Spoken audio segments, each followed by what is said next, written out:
तब तक हिंदुस्तान का विकास संभव नहीं है। हम लोग जब इस बार सरकार में आएंगे तो एक भी पैसा कृषि के लिए सूद के रूप में नहीं लगेगा। यह माननीय प्रधानमंत्री जी का फैसला है।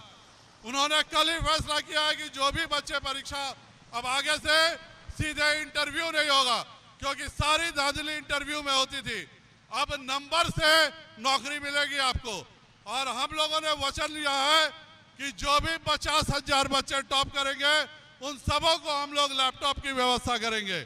हम सबों ने यह वचन लिया है कि जो बच्चियां हमारे यहाँ 5,000 टॉप करेंगी उनको स्कूटी भी मिलेगा और स्कूटी के साथ तेल भी मिलेगा। और दूसरी तरफ महागठबंधन है। अजीब बात हो रही है, नीतीश कुमार जी अब लोगों पे भरोसा छोड़ चुके हैं। वह तांत्रिक पे भरोसा कर रहे हैं और जगह जगह तांत्रिक से फुकवा रहे हैं। तो नीतीश कुमार जी आप तांत्रिक से फुकवाइए चाहे भालू से फुकवाइए, इस बार बिहार की जनता आपको फूक के उड़ा के दिखा देगी। इस बात के लिए सब लोग हैं। और दूसरी तरफ माननीय लालू प्रसाद जी हैं, अजीब अजीब बात करते हैं। कभी बोलते हैं पिछड़ा को आगे बढ़ाना है, पिछड़ा को आगे बढ़ाना है।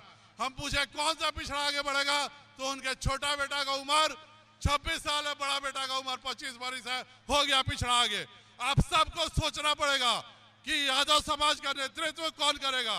डकैत के बेटे लोग करेंगे कि बीरबल यादव जी, मंगल यादव जी जैसे हमारे सामाजिक नेता करेंगे, या आप लोगों को सोचने की बात है। कंस भी यदुवंशी थे, कृष्ण भी यदुवंशी थे, लेकिन कृष्ण भगवान जब विष्णु जी जन्म लिए तो उस समय जब वो जन्म लिए तो उनका नाम गोपाल पड़ा, गाय को पालने वाला। तो आप सबको यह सोचना पड़ेगा कि आप बाल गोपाल के साथ हैं कि कंस भी यदुवंशी था। और ये जो लोग उस तरह के मांस खाने की बात कर रहे हैं वह सब कंस के खानदान के हैं, क्योंकि यदुवंशी यह बात सपने में भी सोच नहीं सकता है। आप सबसे मेरा यही अनुरोध रहेगा कि हमारे प्रत्याशियों को, चंपारण से गांधी जी ने आजादी दिलवाई, चंपारण से महात्मा गांधी ने पूरा हिंदुस्तान देखा, लेकिन अगर देखा कि हिंदुस्तान में भगाना है अंग्रेजों को तो केवल चंपारण और चंपारण आना पड़ेगा। और चंपारण की जनता ने गांधी जी का साथ दिया और अंग्रेज पूरे के पूरे हिंदुस्तान से भाग गए। यह चंपारण की जनता है। जब 74 में आंदोलन हुआ तो सबसे पहले गोली खाई इसी चंपारण के लोगों ने, और वही आंदोलन पूरे हिंदुस्तान में गया और पूरे हिंदुस्तान में इमरजेंसी खत्म हुई और यहाँ के लोगों ने आजादी से सांस लिया। यह वही चंपारण है जहाँ के नंदनगढ़ में एक राजा बुद्ध आता है, अपने राजसी वस्त्रों का त्याग करता है और सन्यासी बनके पूरे हिंदुस्तान में शांति का संदेश देता है। वैसे ही हमारे माननीय प्रधानमंत्री जी हैं, वह आपके आए हैं आपके यहाँ चंपारण में विकास का संदेश लेकर के। उनके समय में जिस तरह से दिल्ली में हर चीज की व्यवस्था किया है, 1,65,000 करोड़ रुपए जो बिहार को, जनता को उन्होंने दिया है। हम लोग जब तक हम लोग जिंदा रहेंगे तब तक हम लोग माननीय प्रधानमंत्री जी के आभारी रहेंगे। आज तक बिहार के लिए इतनी बड़ी राशि कभी किसी ने देने को नहीं सोचा था। लेकिन दूसरे तरफ नीतीश कुमार जी हैं जो इसके बारे में कोई एक धन्यवाद का शब्द नहीं बोलते हैं। आप सबको यह फैसले करने की समय है कि आप सब लोग किस तरफ है। आप सब से यही अनुरोध है। हमारा एक तरफ गठबंधन है। आज हमारे एक प्रत्याशी है संत सिंह कुशवाहा जो मेरे लोकसभा नरकटिया से लड़ रहे हैं। वहां रालोसपा का कोई संगठन नहीं था, लेकिन वह भाजपा ने रालोसपा को संगठन में दिया और आज वो 25,000 वोट से संत सिंह कुशवाहा जीतने जा रहे हैं। यह भारतीय जनता पार्टी का गठबंधन है। दूसरे तरफ नीतीश जी का गठबंधन है। उनके मुंह पर एक तांत्रिक बोलता है नीतीश जिंदाबाद और लालू मुर्दाबाद, और नीतीश कुमार हंसते हैं, कभी अपने आप को चंदन बताते हैं। इस तरह के गठबंधन से सब लोग याद रखिए, यही चंपारण की धरती है जहां पे आज से 15 साल पहले एक भी अमीर वर्ग का और मध्यम वर्ग का बच्चा तो दूर, ट्रैक्टर और मोटरसाइकिल भी महफूज नहीं रहती थी। और यही चंपारण है जहाँ गरीब का न बकरी बचता था, न मुर्गी बचती थी और न घर की इज्जत बचती थी। तो क्या हम लोग वही वापस उसी राज में जाना चाहते हैं? इसीलिए आप सबों से मेरा अनुरोध रहेगा कि 1 तारीख को इतनी संख्या में कमल का बटन दबाएं कि पूरे हिंदुस्तान में चंपारण का नाम हो और नरेंद्र भाई मोदी जी जब दिल्ली में चंपारण का देखे 9/9 सीट देके सारे उम्मीदवार जीत के जाए और पूरे के पूरे इस देश में चंपारण का जैसे अंग्रेजों के जमाने से आज तक नाम हुआ है उसी तरह नाम हो। हम लोग चाहते हैं कि सारे जगह पंपिंग सेट जो आपका चलना बंद हो जाए 2019 तक हर खेत में हम लोग बिजली देंगे और अगले साल तक कोई ऐसा टोला नहीं होगा जहां पे बिजली नहीं होगी।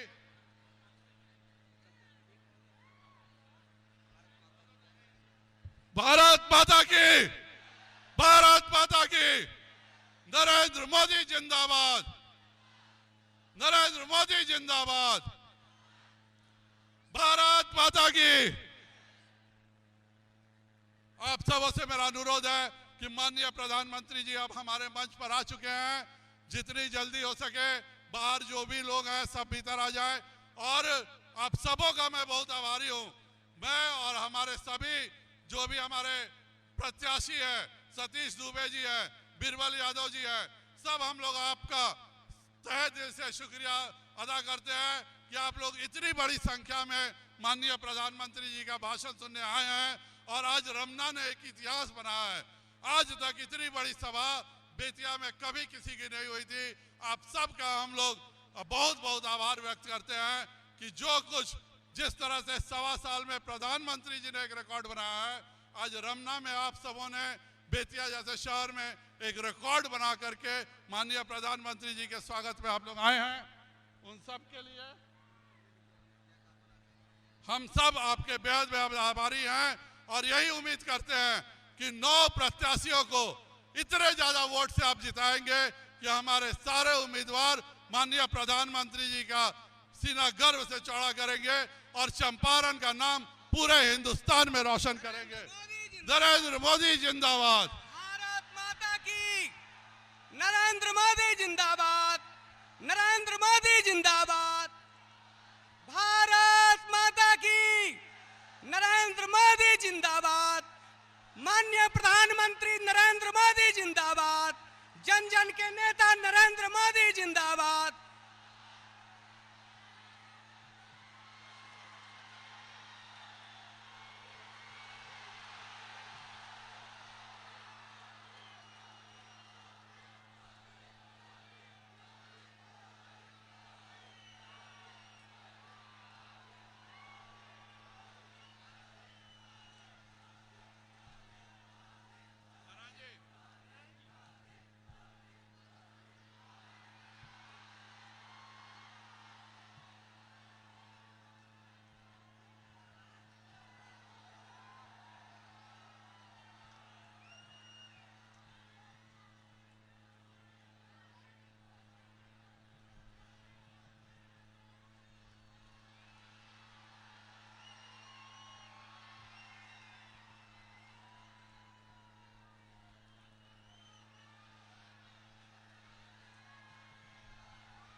अभी हम सभी के बीच हमारे लोकप्रिय प्रधानमंत्री, जन जन के नेता, विश्व में एक ऊंची ख्याति प्राप्त करने वाले श्री नरेंद्र मोदी जी का आगमन मंच पर हो चुका है।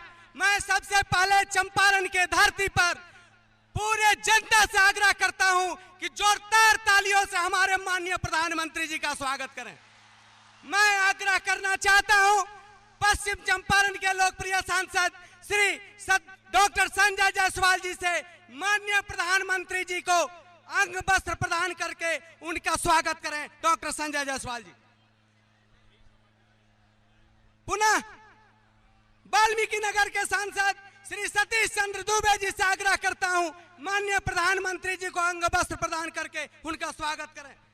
प्रदेश उपाध्यक्ष लाल बाबू प्रसाद जी से आग्रह करता हूं कि माननीय प्रधानमंत्री जी को अंग वस्त्र प्रदान करके उनका स्वागत करें।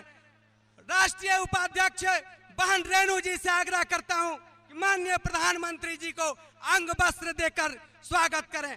अब मैं अपने सभी नेताओं से आग्रह करता हूं कि माननीय प्रधानमंत्री जी को बड़ा पुष्प गुच्छ देकर उनका स्वागत करें पश्चिम चंपारण की धरती पर।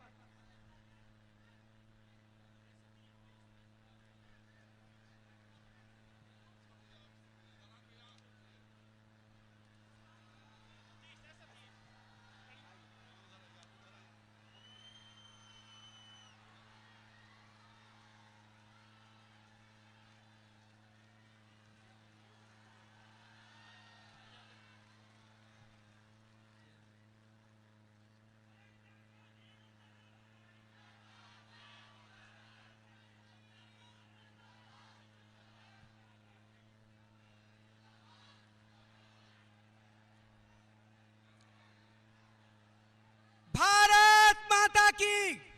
अब मैं आग्रह करता हूं भारतीय जनता पार्टी के वरिष्ठ नेता, भारत सरकार के माननीय प्रधानमंत्री, हम कार्यकर्ता और भारत के जनता के मसीहा श्री नरेंद्र भाई मोदी जी से किया है और हम चंपारण वासियों को मार्गदर्शन करें। माननीय प्रधानमंत्री श्री नरेंद्र भाई मोदी जी।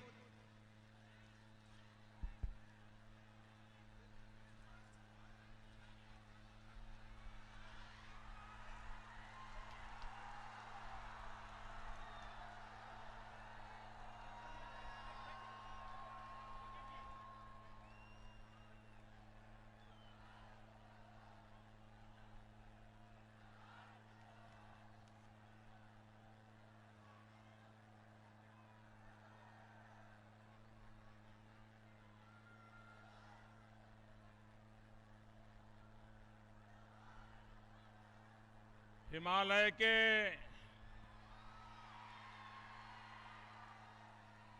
तराई में बसल चंपा के फूल लेखा सुगंधित बेतिया के इस धरती के नमन करता ने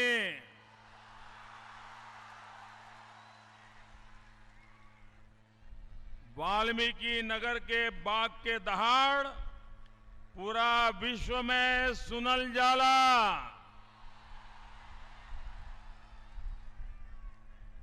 सत्य, अहिंसा, सत्याग्रह के ई भूमि के परिणाम करता ने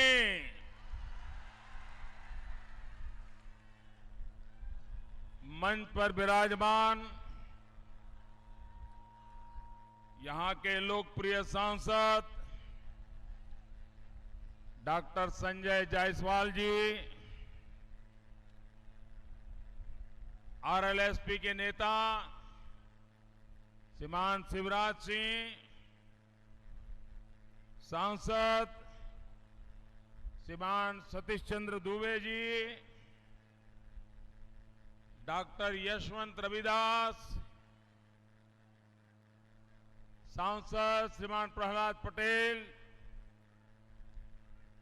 श्रीमान लाल बाबू प्रसाद, श्रीमान एसपी सिंह बघेल, श्रीमान आनंद कुमार सिंह, श्रीमान संजय कुमार पांडे,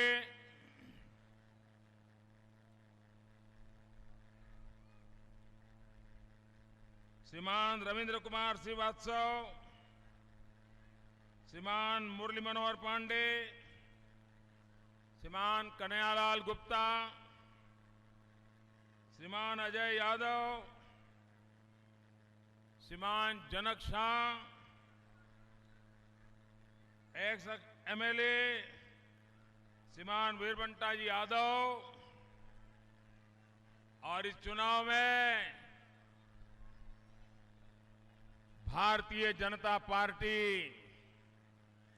और एनडीए की विजय यात्रा के प्रतीक जिनके आपके भरपूर आशीर्वाद मिले हैं, वैसे आप बेतिया से भाजपा के उम्मीदवार श्रीमती रेणु देवी, चनपटिया से भाजपा के उम्मीदवार श्रीमान प्रकाश राय, आइए एक के बाद एक आइए सारे उम्मीदवार, रामनगर से भाजपा उम्मीदवार श्रीमती भागीरथी देवी, नौतन से भाजपा के उम्मीदवार श्रीमान नारायण प्रसाद, लौरिया से भाजपा के उम्मीदवार श्रीमान विनय बिहारी जी,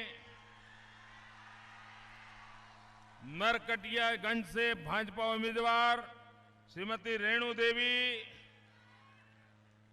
बगहा से भाजपा उम्मीदवार श्रीमान राघव शरण पांडे जी, सिकटा से भाजपा के उम्मीदवार श्रीमान दिलीप वर्मा जी,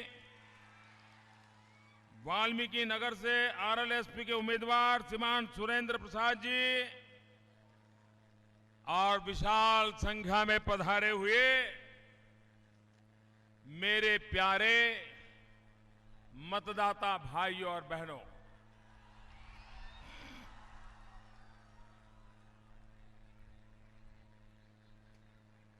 लोकतंत्र का पावन पर्व ये चुनाव होता है। चुनाव में जितनी ज्यादा जागरूकता होती है,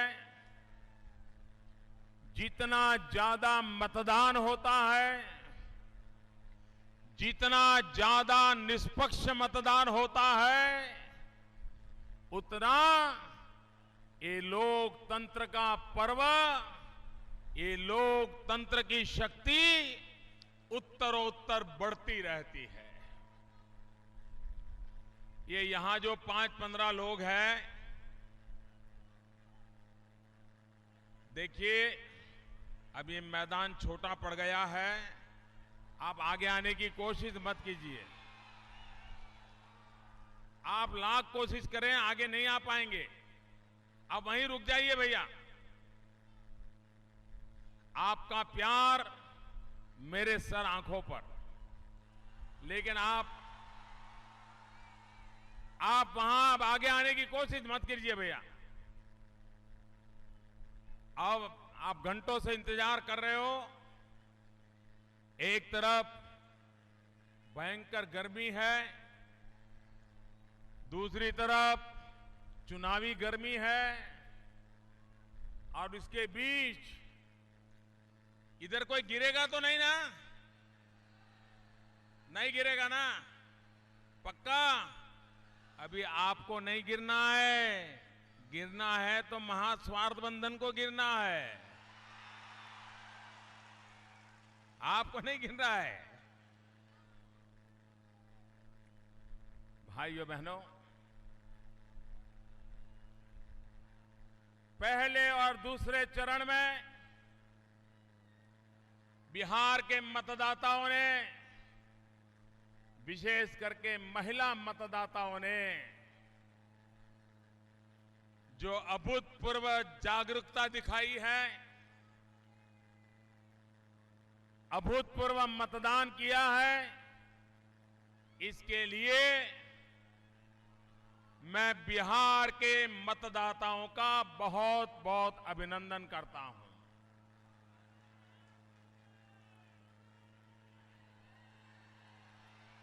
अब वो म्यूजिक रहने दो भाई, आपका प्यार मंजूर, अब म्यूजिक रहने दीजिए। अब 8 तारीख को जोरों से बजाइए, आज नहीं।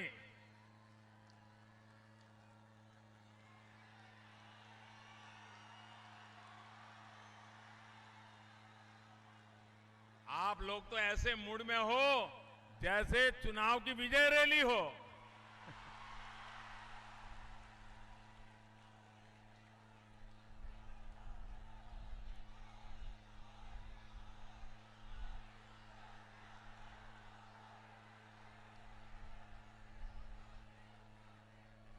मेरे प्यारे भाइयों बहनों, मैं सचमुच आज आपने मुझे जीत लिया है।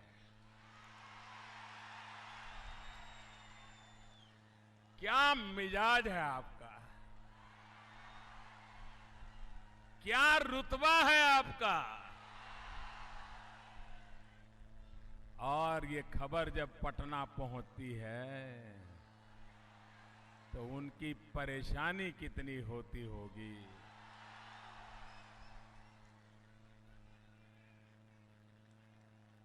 अहंकार चीज ही ऐसी है जो कभी कभी ऐसी मुसीबतें मोलनी पड़ती है। और इसलिए जिन्होंने अहंकार पाल के रखा है उनका जवाब ये जनता जनार्दन दे रही है। जनता जनार्दन दे रही है। भाइयों बहनों, कल तीसरे चरण का मतदान बिहार में होने वाला है। मैं इलेक्शन कमीशन को भी बधाई देता हूं कि पहले दोनों चरण और जहां कुछ क्षेत्र उग्रवादी वामपंथियों की चपेट में थे, उसके बावजूद भी जिस प्रकार से शांतिपूर्ण मतदान हुआ, भारी मतदान हुआ, और इसके लिए इलेक्शन कमीशन भी अभिनंदन का अधिकारी है और बिहार के मतदाता भी अभिनंदन के अधिकारी है। कल तीसरे चरण का मतदान होने जा रहा है।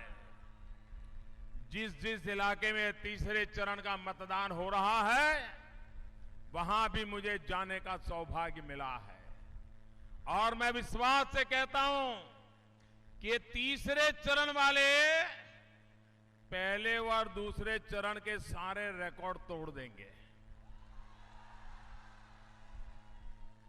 ये तीसरे वाले सारे रिकॉर्ड तोड़ देंगे कि चौथे वाले भी तोड़ेंगे?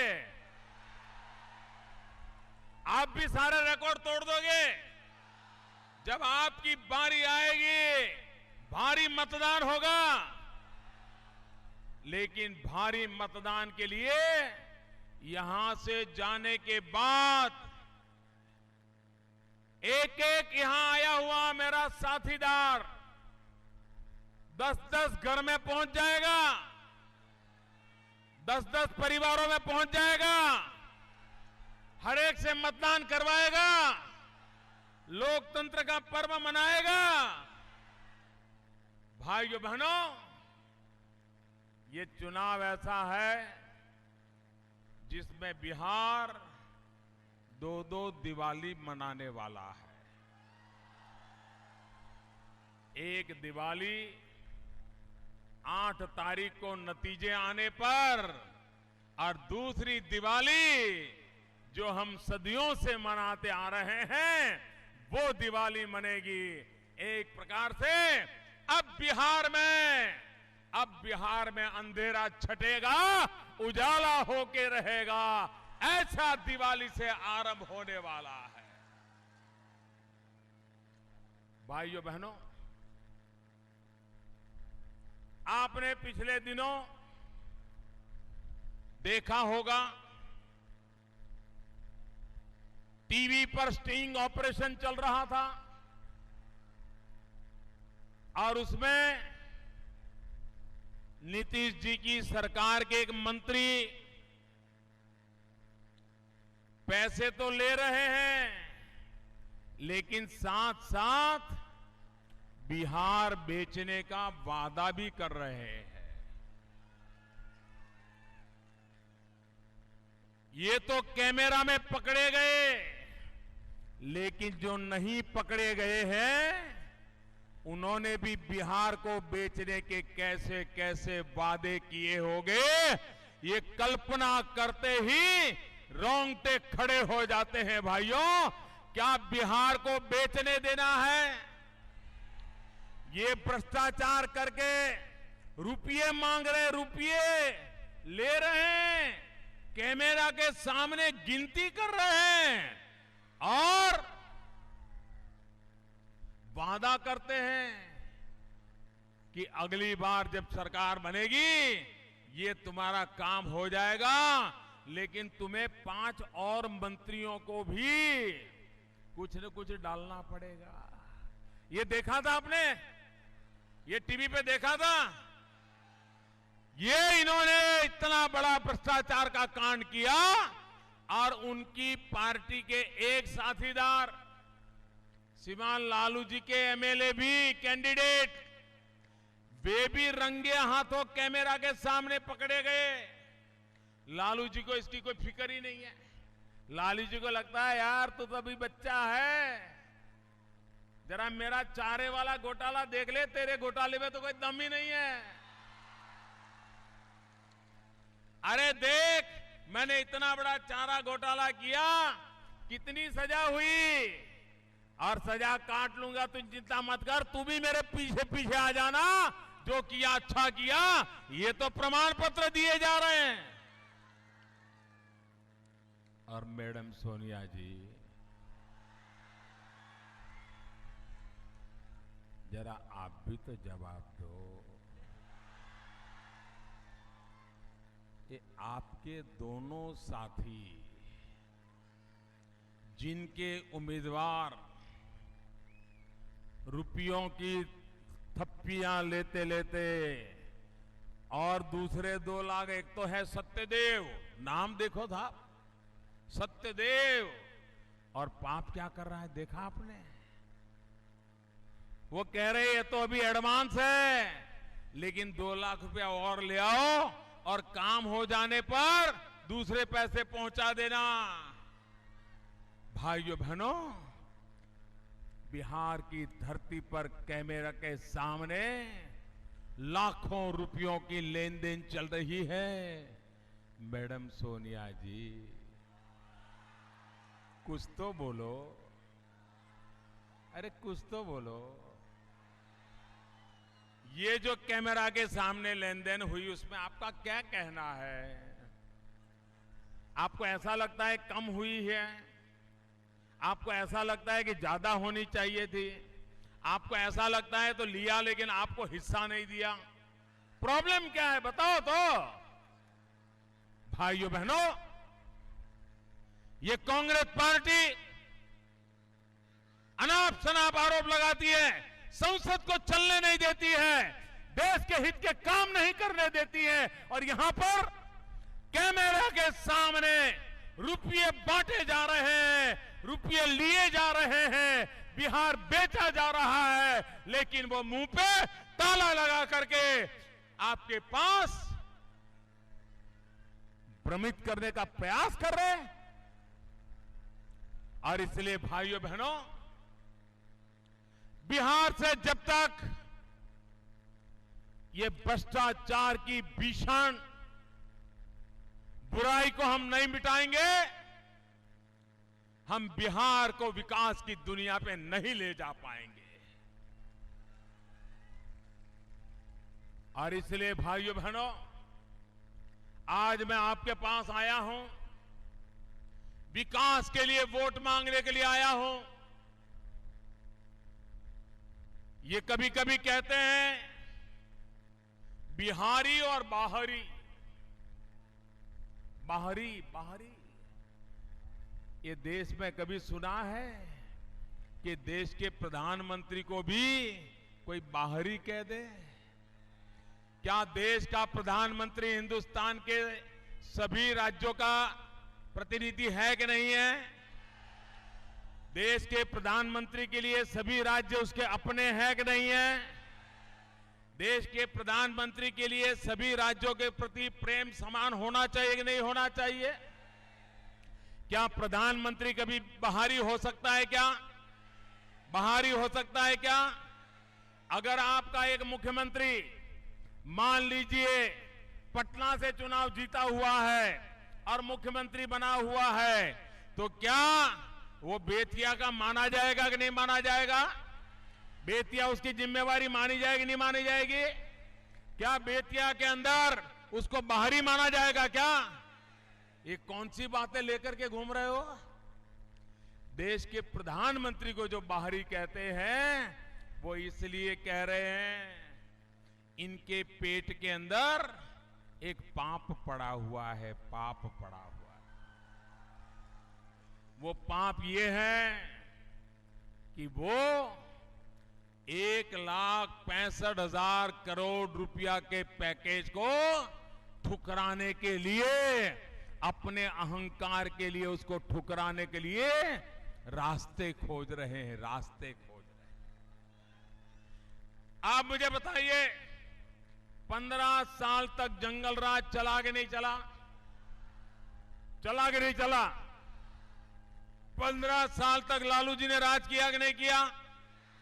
10 साल तक अहंकारी नेता ने राज किया कि नहीं किया? ये दोनों ने मिलकर के 25 साल बिहार में सरकार चलाई कि नहीं चलाई? मुझे बताइए, बिहार में पलायन रुका क्या? नौजवान को रोजगार मिला क्या?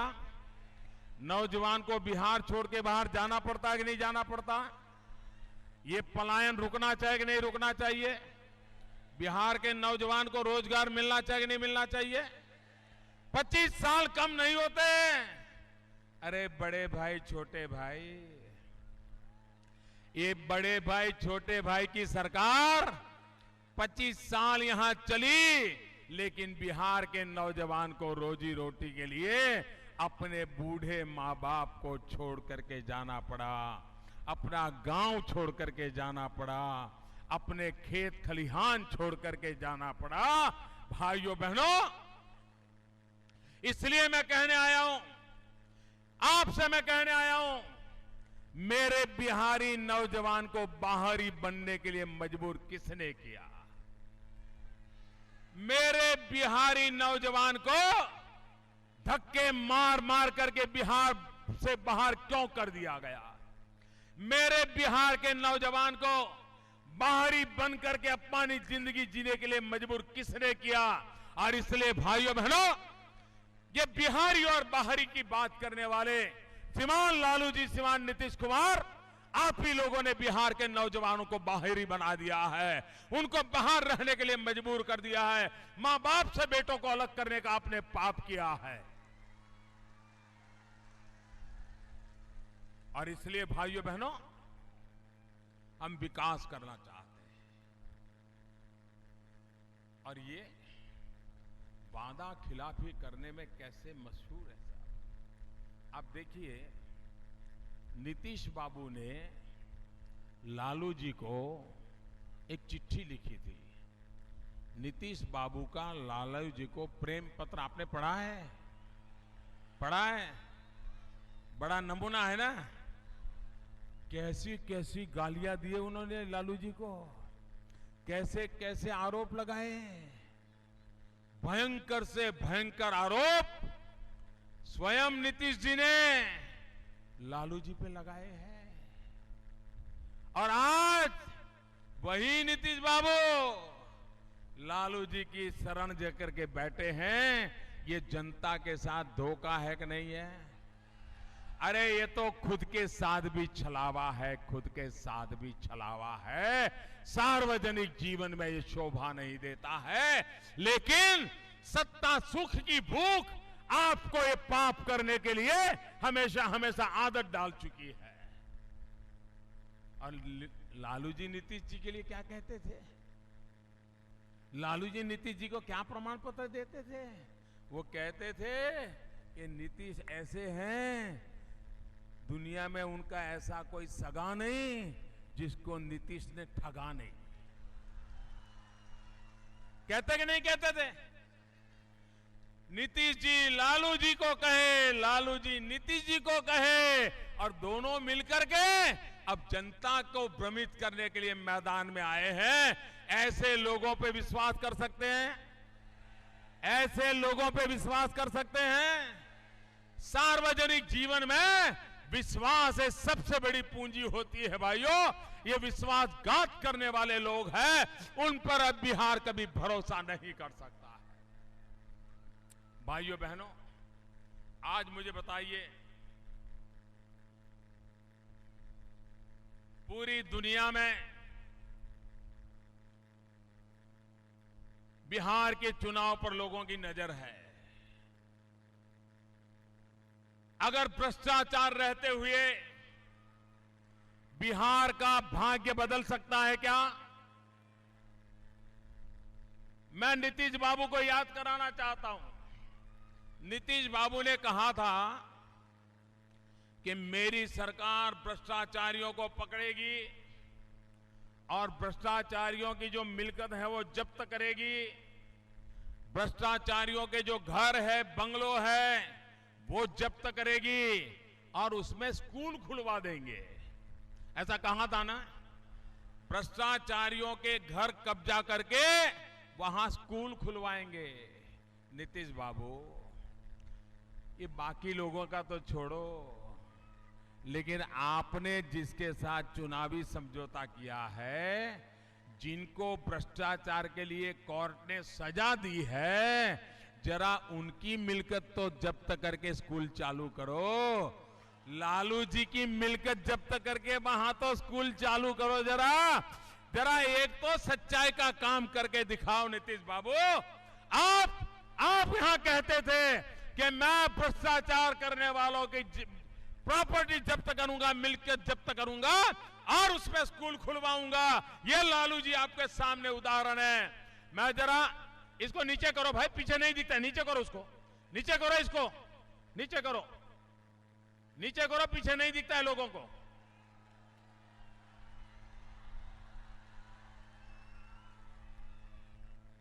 इसको नीचे कर दो भैया, आपका पर्दा पोस्टर नीचे कर दो। शाबाश, समझदार हो आप। भाइयों बहनों,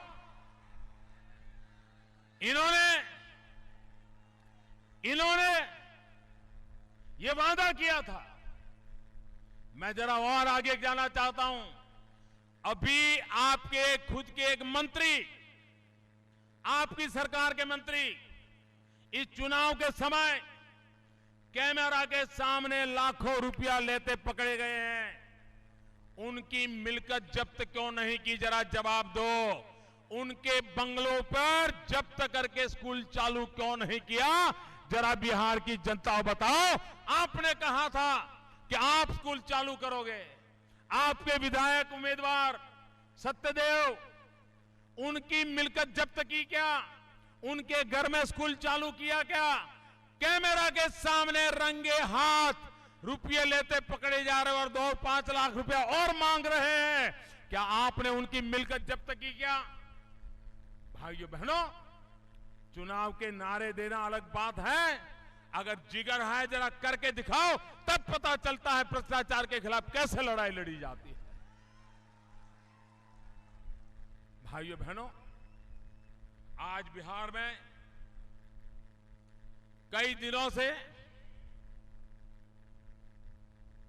आरक्षण में चोरी करने के षड्यंत्र चल रहे हैं। आरक्षण में चोरी करने के षड्यंत्र चल रहे हैं और सामान्य मानवी को तो समझ भी ना आए, इस प्रकार से पिछले दरवाजे से अंधेरे में चोरी करने के खेल चल रहे हैं। इन खेल को पहचानने की जरूरत है। और नीतीश बाबू, लालू जी का तो ये पुराना पेशा रहा है, उनकी तो पुरानी आदत रही है और बड़ी चतुराई से कर लेते हैं। जैसे चारा हड़प कर दिया गया, अब आरक्षण में से 5% हड़प करने का खेल चल रहा है। दलित हो, महादलित हो, आदिवासी हो, पिछड़े हो, अति पिछड़े हो, जिनको बाबा साहब आंबेडकर ने आरक्षण दिया है, उसमें से 5% आरक्षण चोरी करने का खेल चल रहा है। और नीतीश जी, लालू बाबू का खेल है कि 5% दलितों में से, 5% महादलितों में से, 5% पिछड़ों में से, 5% अति पिछड़ों में से, ऐसे सब में से 5% आरक्षण की चोरी कर लो और संप्रदाय के आधार पर दूसरे संप्रदाय के लोगों में ये 5% आरक्षण दे दो। ये दलितों के साथ अन्याय है कि नहीं है? ये दलितों के साथ अन्याय है कि नहीं है? ये महादलितों के साथ अन्याय है कि नहीं है? ये पिछड़ों के साथ अन्याय है कि नहीं है? ये आदिवासियों के साथ अन्याय है कि नहीं है? ये अति पिछड़ों के साथ अन्याय है कि नहीं है? भाइयों बहनों, इस चुनाव में हमने संकल्प करना है। हम इस प्रकार की ठेकेदारी करने वाले, वोट बैंक की राजनीति करने वाले, हमारे अधिकार छीनने का जो कोशिश कर रहे हैं, हम कतई नहीं करने देंगे। और आरक्षण जो गरीबों को बाबा साहब ने दिया है, आरक्षण जो दलितों को दिया है, आदिवासियों को दिया है, पिछड़े और अति पिछड़ों को दिया है, उसमें से एक तस्सु भर नहीं लेने देंगे। ये हमको संकल्प करने का ये चुनाव है। भाइयों बहनों, इस चुनाव में हम देख रहे हैं, एक तरफ भ्रष्टाचार के खिलाफ लड़ाई है, दूसरी तरफ सुशासन के लिए लड़ाई है। आज बिहार में ऐसी सरकार चल रही है कि जहां पर सुशासन का नामो निशान नहीं है। अपहरण ये यहां का उद्योग है। लालू जी के इस चुनाव में एक ही एजेंडा है। लालू जी का इस चुनाव में एक ही एजेंडा है। एक, नीतीश जी को धूल चटा देना। दूसरा, अपने बेटों को बिठा देना। लेकिन लालू जी को मालूम है, आप लालू जी का चेहरा देखते हो, बेटे जीतेंगे कि हारेंगे, बेटे जीतेंगे कि हारेंगे, बेटा बचेगा कि नहीं बचेगा, बेटों को वोट मिलेगा कि नहीं मिलेगा, क्या होगा। आज उनको बिहार की चिंता नहीं है, बेटों की सीट बताने की चिंता है। बेटों की सीट बताने की चिंता है। बिहार की जनता उनके बेटों को भी जिताने के लिए आज तैयार नहीं है। इतना गुस्सा बिहार की जनता को है भाइयों। बिहार की जनता बिहार को लूटने देना नहीं चाहती है, और इसलिए ये बिहार की जनता का गुस्सा है, और ये गुस्सा प्रकट हो रहा है।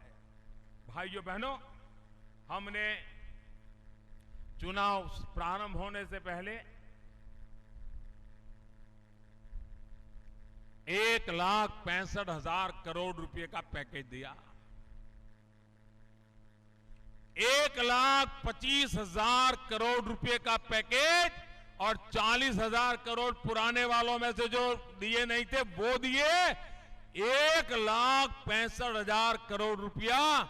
मेरे भाइयों बहनों, मुझे बताइए, 1,65,000 करोड़ रुपया जब बिहार की धरती पर उतरेगा, बिहार का भाग्य बदलेगा कि नहीं बदलेगा। बिहार के नौजवानों की जिंदगी बदलेगी कि नहीं बदलेगी। बिहार में स्कूल चालू होंगे कि नहीं होंगे। बिहार में अस्पताल चालू होंगे कि नहीं होंगे। क्या जंतर मंतर से स्कूल खुलता है क्या? क्या जंतर मंतर से खेत में पानी आता है क्या? क्या जंतर मंतर से नौजवान को रोजगार मिलता है क्या? क्या जंतर मंतर से माताओं बहनों को सुरक्षा मिलती है क्या? इनके पास अब कुछ बचा नहीं है, कुछ बचा नहीं है। सारा खेल खत्म। अब विदाई पक्की है।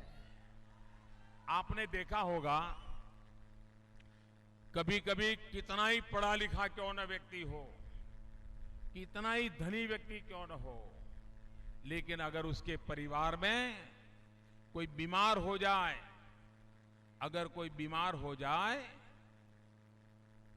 तो वो अच्छे से अच्छे डॉक्टर के पास जाता है, अच्छे से अच्छी अस्पताल में जाता है। ऑपरेशन करना पड़े तो अच्छे से अच्छे डॉक्टर से ऑपरेशन करवाता है। दवाई भी लेनी है तो अच्छे से अच्छी दवाई का प्रयास करता है। अपने रिश्तेदार को बचाने के लिए जितना धन खर्चना पड़े खर्चता है, जितनी बुद्धि लगानी पड़े लगाता है कि नहीं लगाता है भाई। हर कोई व्यक्ति परिवार में कोई बीमार हो जाए तो करता है कि नहीं करता है? करता है ना। लेकिन उसके बावजूद भी जब बीमारी ठीक नहीं होती है तो कितना ही पढ़ा लिखा इंसान हार जाता है, थक जाता है। उसको लगता है अब ये रिश्तेदार को बचाने के लिए कुछ करना पड़ेगा। जब डॉक्टर नहीं बचा सकते तो फिर वो तांत्रिक के पास जाता है, तांत्रिक के पास जंतर मंतर करवाता है, जंतर मंतर। भाइयों बहनों, ये भी ऐसे थक गए, ऐसे हार गए हैं, अब उनको लगता है जनता तो सहारा नहीं है। अब बिहार की जनता रूठ गई है। अब बिहार की जनता के आशीर्वाद मिलने की संभावना नहीं है। अब इसलिए एक ही जगह बची है, जंतर मंतर। आप मुझे बताइए भाइयों बहनों, ये लोकतंत्र का अपमान है कि नहीं है? क्या लोकतंत्र का अपमान हम सहेंगे क्या? क्या ये जंतर मंतर वाले हमारा दिमाग ठीक करेंगे क्या? क्या ये जंतर मंतर वाले सरकार बनाएंगे क्या? भाइयों बहनों, सरकार लोकतंत्र से बनती है, मंत्र तंत्र से सरकारें नहीं बनाई जाती। लोकतंत्र से सरकारें बनती है, वो लोगों को समर्पित होती है, लोगों के लिए काम करती है। और इसलिए भाइयों बहनों, इस चुनाव में मैं आपसे आग्रह करने आया हूं। हमने 1,65,000 करोड़ का पैकेज दिया। बिहार में नीतीश जी ने कहा था पिछले चुनाव में कि मैं बिहार में बिजली पहुंचाऊंगा, और अगर बिजली नहीं पहुंचा पाऊंगा तो 2015 में मैं वोट मांगने के लिए नहीं आऊंगा, ऐसा कहा था। बिजली पहुंचाने का वादा किया था। बिजली आई भाई। अरे बिहार में आज भी 4,000 गांव ऐसे हैं जहां बिजली नहीं है मेरे भाइयों। 4,000 गांव जिन्होंने 25 साल तक सरकारें चलाई, वो 4,000 गांव में बिजली का एक खंभा नहीं लगा पाए हैं। वो आपको बिजली देने के वादे करके वोट ले गए थे, और आज कहा था कि बिजली नहीं लाऊंगा तो वोट नहीं मांगूंगा। आज फिर से वोट मांगने के लिए आ गए। आपके साथ धोखा किया कि नहीं किया? आपसे वादा तोड़ा कि नहीं तोड़ा? जिन्होंने आपसे वादा तोड़ा उनका नाता तोड़ोगे कि नहीं तोड़ोगे? तोड़ोगे कि नहीं तोड़ोगे? ये वादा खिलाफी करने वालों के लिए लोकतंत्र में कोई जगह नहीं होती है भाइयों। मैं जब चुनाव में यहां आया था, इसी मैदान में आया था, और चुनाव में मैंने कहा था कि मैं 50,000 करोड़ का पैकेज दूंगा। प्रधानमंत्री बनने के पहले मैंने कहा था कि मैं 50,000 करोड़ का पैकेज दूंगा। लेकिन जब सरकार में बैठा, बिहार की हर चीज की बारीकी का अध्ययन किया, तो मुझे लगा कि मेरे प्यारे बिहार को 50,000 करोड़ से कुछ नहीं होगा।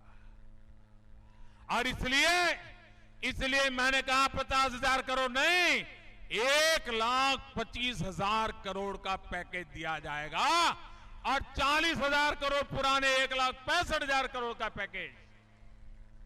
और 1,65,000 करोड़ में आपके इस इलाके में, बेतिया में, national highway 28B Bettiah Kushinagar section का 2 लेनीकरण पेवर सोलर के साथ करने के लिए 300 करोड़ रुपया, रक्सौल हवाई अड्डे के विकास के लिए 250 करोड़ रुपया, वाल्मीकि नगर, नरकटियागंज, सुगौली, मुजफ्फर के साथ साथ सुगौली रक्सौल रेलवे लाइन का विद्युतीकरण करने के लिए 400 करोड़ रुपया,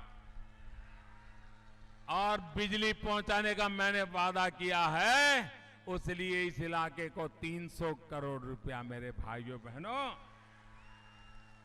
लेकिन मुझे डर है भाइयों बहनों, मुझे डर है कि हम पैसे तो देंगे, लेकिन ये अहंकारी नेता ये बिहार में क्या हाल करके रखा है देखो।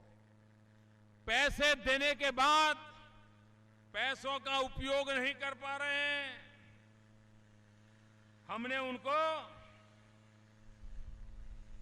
1,000 करोड़ रुपया 1,000 करोड़ रुपया सर्व शिक्षा अभियान के लिए भेजा, लेकिन अभी तक 1,000 करोड़ रुपए का हिसाब नहीं दे पाए हैं। 1,000 करोड़ का हिसाब नहीं दे पाए हैं। हमने हेल्थ मिशन के लिए 500 करोड़ रुपया भेजा, लेकिन 500 करोड़ का हिसाब नहीं दे पाए हैं। हमने दलित, SC, ST, OBC इनके लिए 300 करोड़ रुपया भेजा, अभी तक वो 300 करोड़ रुपए का हिसाब नहीं दे पाए हैं। भाइयों बहनों, ग्रामीण सड़क बनाने के लिए उनको करीब 1600 करोड़ भेजा, अभी तक वो करीब 900 करोड़ रुपया बैंक में सड़ रहा है, पैसे भी उठा करके खर्च नहीं कर पा रहे हैं। क्या ये बिहार का भला करेंगे क्या? ये बिहार का भला करेंगे क्या? ये बिहार का भाग्य बदलेंगे क्या? और इसलिए भाइयों बहनों, ये चुनाव विकास के लिए लड़ने के लिए मैं आपसे आग्रह करता हूं, विकास के लिए वोट देने के लिए आग्रह करता हूं। और इसलिए मैंने कहा है, मेरा 6 सूत्री कार्यक्रम है, बिजली, पानी, सड़क, पढ़ाई, कमाई और दवाई। बिजली, पानी, सड़क, पढ़ाई, कमाई और दवाई। बिहार के नौजवान की पढ़ाई की व्यवस्था हो, बिहार के नौजवान को रोजगार के कमाई की व्यवस्था हो, बिहार के बुजुर्गों को बीमारी में दवाई की व्यवस्था हो, बिहार के गांव-गांव बिजली हो, बिहार के गांव-गांव पानी हो, बिहार के हर गांव को सड़क से जोड़ा जाए। ये बिजली, पानी, सड़क, पढ़ाई, कमाई और दवाई, इन मुद्दों को लेकर मैं आपसे वोट मांगने आया हूं। और भारतीय जनता पार्टी एनडीए के सभी साथियों को विजयी बनाइए। मेरे साथ बोलेंगे सभी भारत माता की, पूरी ताकत से बोलिए, भारत माता की, भारत माता की, भारत माता की। बहुत बहुत धन्यवाद।